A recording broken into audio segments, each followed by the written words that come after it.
Méditation de la communauté des disciples du Christ vivant en ce lundi de la 4e semaine du temps pascal, année liturgique C. Première lecture. Lecture du livre des Actes des Apôtres au chapitre 11, les versets 1 à 18. En ces jours-là, les apôtres et les frères qui étaient en Judée avaient appris que les nations, elles aussi, avaient reçu la parole de Dieu. Lorsque Pierre fut de retour à Jérusalem, ceux qui étaient juifs d'origine le prirent à partie en disant : « Tu es entré chez des hommes qui ne sont pas circoncis, et tu as mangé avec eux. » Alors Pierre reprit l'affaire depuis le commencement et leur exposa tout dans l'ordre en disant : « J'étais dans la vigne de Jaffa en train de prier, et voici la vision que j'ai eue dans une estase. C'était un objet qui descendait. On aurait dit une grande toile tenue aux 4 coins. Venant du ciel, elle se posa près de moi. Fixant les yeux sur elle, je l'examinai et je vis les quadrupèdes de la terre, les bêtes sauvages, les reptiles et les oiseaux du ciel. J'entendis une voix qui me disait : « Debout, Pierre, offre-les en sacrifice et mange. » Je répondis : « Certainement pas, Seigneur.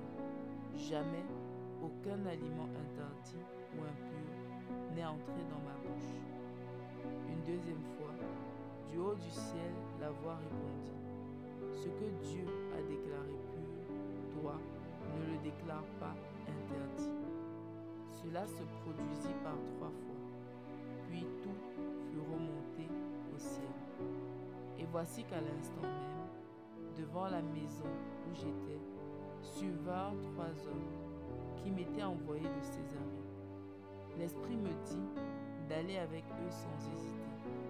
Les 6 frères qui sont ici m'ont accompagné, et nous sommes entrés chez le centurion Corneille. Il nous raconta comment il avait vu l'ange se tenir dans sa maison et dire : « Envoie quelqu'un à Jaffa pour chercher Simon, surnommé Pierre. Celui-ci t'adressera des paroles par lesquelles tu seras sauvé, toi et toute ta famille. » Au moment où je prenais la parole, l'Esprit Saint descendit sur ceux qui étaient là, comme il était descendu sur nous au commencement.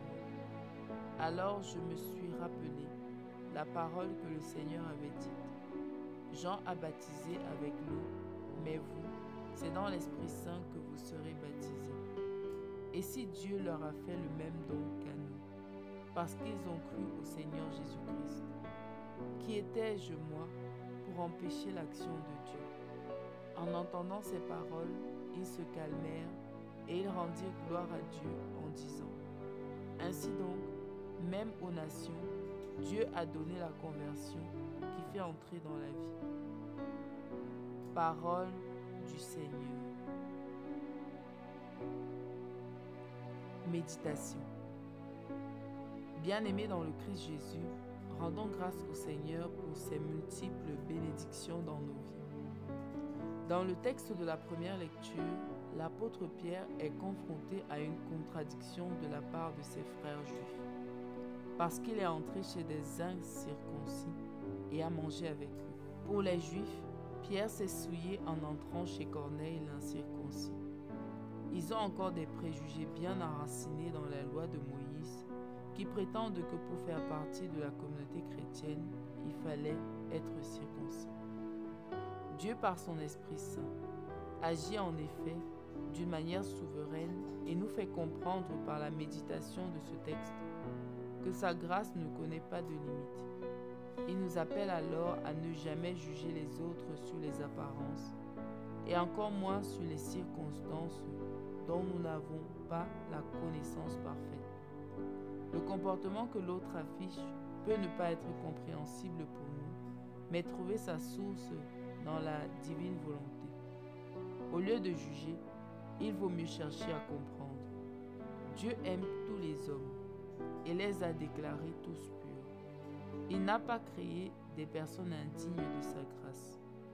Peu importe donc la faute commise, nous ne devons point condamner.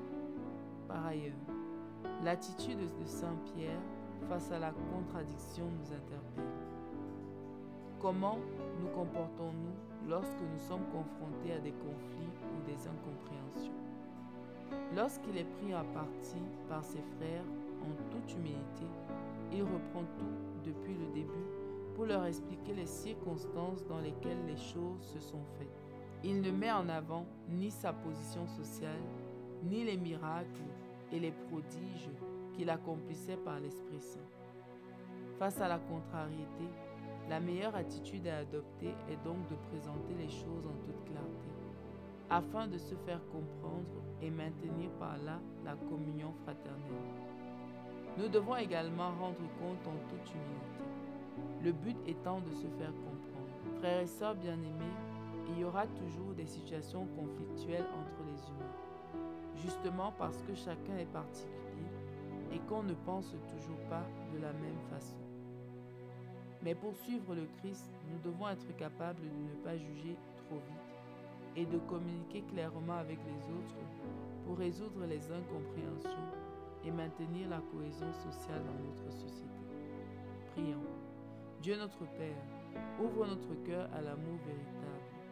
Donne-nous la grâce de la compréhension dans chaque situation conflictuelle, afin de pouvoir agir toujours conformément à ta divine volonté. Intercession. Seigneur, donne à chaque chrétien du monde la grâce de l'humilité pour être des artisans de paix partout où ils se trouvent. Maman Marie, prie pour nous. Exercice spirituel. Prenons un moment au cours de la journée pour réfléchir aux conflits qui nous opposent aux autres. Demandons à Dieu la grâce de voir les choses autrement pour faciliter la résolution de ces conflits. Loué soit Jésus-Christ à jamais. Méditation rédigée par Minette Miafo de la communauté des